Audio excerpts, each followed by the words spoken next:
ಒಳಗ್ ಹೋಗ್ಬೇಕಂತ ವ್ಯಕ್ತಿಗೆ ಒಬ್ಬ ಕಾರ್ ವ್ಯಕ್ತಿ ಗುಡ್ ಹೋಗ್ತಾರ ಅಂದ್ರೆ ಮಾನವೀಯತೆ ಮಾಡ್ತಾರ. ಇವತ್ತಿನ ಜನಕ್ಕೆ ಹೆಂಗೈತಾರ ಮಾನವೀಯತೆನೇ ಇಲ್ಲ.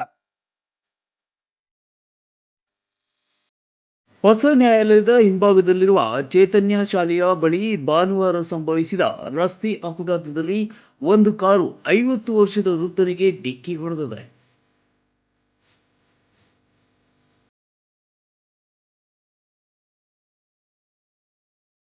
ಕುಟುಂಬದವರೊಂದಿಗೆ ಕಾರಿನಲ್ಲಿ ಬಂದಿದ್ದ ಚಾಲಕ ವೃದ್ಧನಿಗೆ ತಗುಲಿ ಬಿದ್ದ ಬಳಿಕ ಅಲ್ಲಿದ್ದ ಇನ್ನು ಕೆಲವು ನಾಗರಿಕರನ್ನ ತಳ್ಳುತ್ತಾ ಸ್ಥಳದಿಂದ ಪರಾರಿಯಾಗಿರುವ ಘಟನೆ ನಡೆದಿದೆ.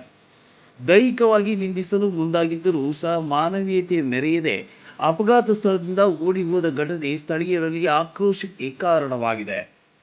ವಿದ್ಯಾವಂತರಂತೆ ಕಾಣಿಸಿಕೊಂಡರೂ ಸಮಾಜದ ಜವಾಬ್ದಾರಿ ತುಂಬದೆ ಓಡಿ ಹೋದ ಘಟನೆ ದುರದೃಷ್ಟಕರವೆಂದು ಜನರು ಅಭಿಪ್ರಾಯಪಟ್ಟಿದ್ದಾರೆ.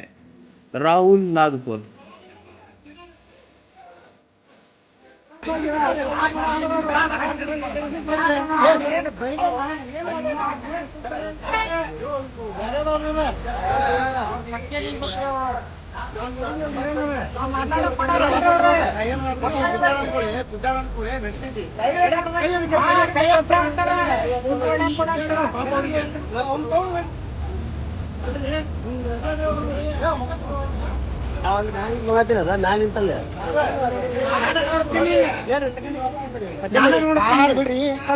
ಒಂದೇ ಕೈ ಮುಟ್ಟ ರೈಟ್ ಸಾರ್ ಕೊಡ್ರಿ. ಅದನ್ನ ಕ್ವಶನ್ ಇದೆ.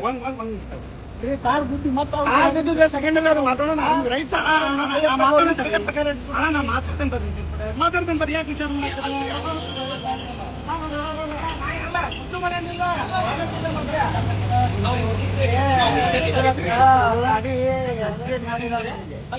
ಒಳಗ್ ಹೋಗ್ಬೇಕಂತ ವ್ಯಕ್ತಿಗೆ ಒಬ್ಬ ಕಾರ್ ವ್ಯಕ್ತಿ ಗುಡ್ ಹೋಗ್ತಾರ ಅಂದ್ರೆ ಮಾನವೀಯತೆ ಮಾಡ್ತಾರ. ಇವತ್ತಿನ ಜನಕ್ಕೆ ಹೆಂಗೈತೆ ಮಾನವೀಯತೆನೇ ಇಲ್ಲ. ಫಸ್ಟ್ ಆಕ್ಸಿಡೆಂಟ್ ಆದ್ಮ್ಯಾಗ ದವಾಖಾನೆ ಇಲ್ಲ. ಅದು ಈಗೆಲ್ಲ ಅದು ಮರ್ತ್ಬಿಟ್ರ ಪಾಪ. ಅದು ಹೆಂಗ ರಗತ್ ಬರ್ತೈತಿ, ಬ್ಲಡ್ ಬರ್ತೈತಿ, ತೋರಿಸ್ಬೇಕು ದವಾಖಾನೆಯಿಂದ ಅವ್ರ ಕಾರ್ಗಳಿಗೆ ಹೋಗುತ್ತೆ. ಯಾರು ನೋಡಿಲ್ಲ. ಈಗ ಸರ್ ಬಂದ್ಮೇಲೆ ನಾವು ಮುಂದೆ ದವಾಖಾನೆ